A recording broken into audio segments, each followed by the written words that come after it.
네, 유상범 네. 의원입니다. 반갑습니다. 넘겨봐 주세요. 사진 좀 넘겨봐요. 네, 그 사진 좀 봐주세요. 네. 이 사진인데요. 최근에 여당 중진 의원이 폐버스 주택 1만 호 공급 이렇게 해가지고 제안을 했다가 국민적인 거센 비난에 직면했습니다. 실제로 오사카에서 2차 세계대전 후에 1946년에 시형주택으로 목탄버스 26대를 공급한 적이 있습니다. 근데 그 당시에 한여름엔 찜통이고 겨울에는 냉방이고 비는 새고 그 공동 취수장에 공중 변소에 거의 사람이 난민 수준으로 살아가는 그런 장소였습니다. 그래서 교토대 그 교수가 1950년에 현장을 가서 그 상황을 보고 평가한 게 네구라즈 마이라고 해서 잠만 자는 맨 밑바닥 주거다라는 평가를 하면서 5년 만에 폐지가 됐습니다. 여당의 중진 의원이 그 제도를 제안을 할 때 적어도 국민들이 느끼는 감정, 특히 청년들이 느끼는 감정에 대한 조금의 고려가 있었다면 이런 제안을 할 수 없지 않겠습니까?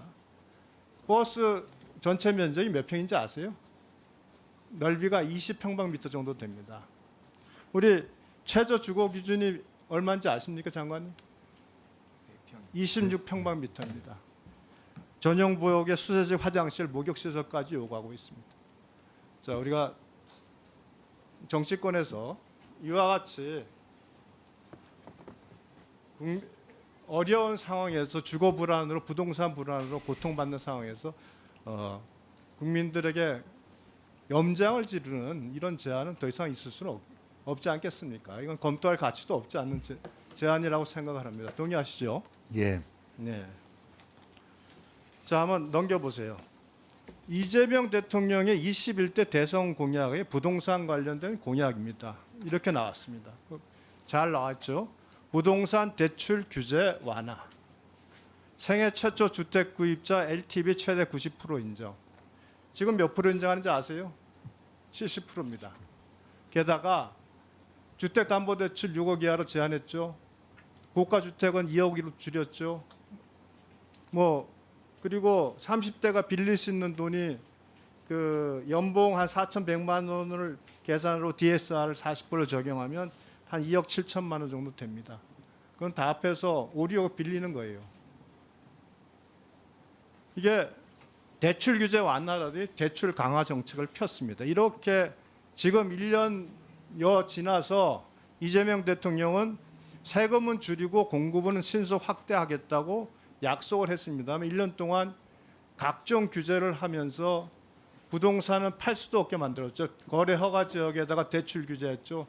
양도하고 매입할 수 없게 만들었죠. 보유세 강화하죠. 그다음에 양도세 장기 보유 공제도 제한하죠. 이러니까 국민들은 이재명 정부의 부동산 정책, 공급 정책조차도 믿을 수 없는 겁니다. 이거 대국민 사격이란 말이 부적절한가요? 이 정도 되면 완전히 정반대로 하고 있지 않습니까?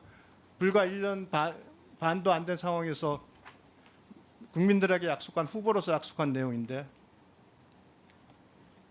종합부동산세에서 장특공이 왜 도입된지 아세요? 도입된 이유가 있습니다. 2008년에 헌재에서 주거 목적으로 장기 보유한 자나 별다른 소득 없는 고령자가 다른 사람과 일률적으로 같은 무거운 보유세를 물리는 것은 헌법 불합치라고 판단을 했습니다.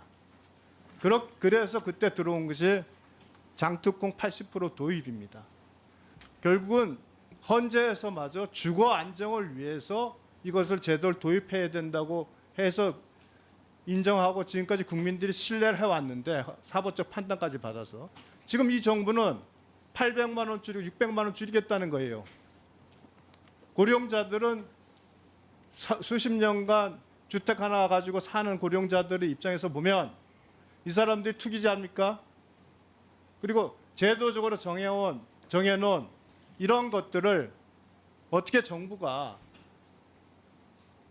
일방적으로 갈취하듯이 이 사람들을 불이익을 줄 수 있습니다. 이건 위헌적이지 않아요? 80%를 600만 원, 800만 원 제한한다는 것이 위헌적이지 않습니까?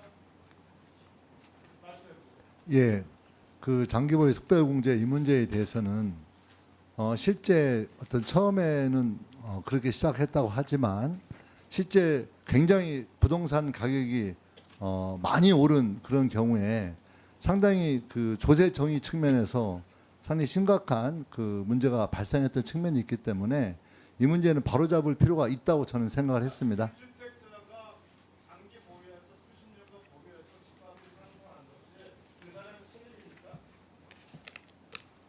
책임이 있다고 하는 문제가 아니고요. 과도한 이익에 대해서는 어느 정도의 분명한 세금을 낼 수 있도록 체제 시스템을 바꾸는 문제라고 저는 생각하고 있습니다. 항상 국민 주거 안정과 이 서로 간에 화합을 할 수 있어야죠. 지금 현재 이 상태라면 과도한 보이세 부담으로 집을 팔아야 되면 어떡합니까? 지금 수입이 없는 연금사 하잖아요.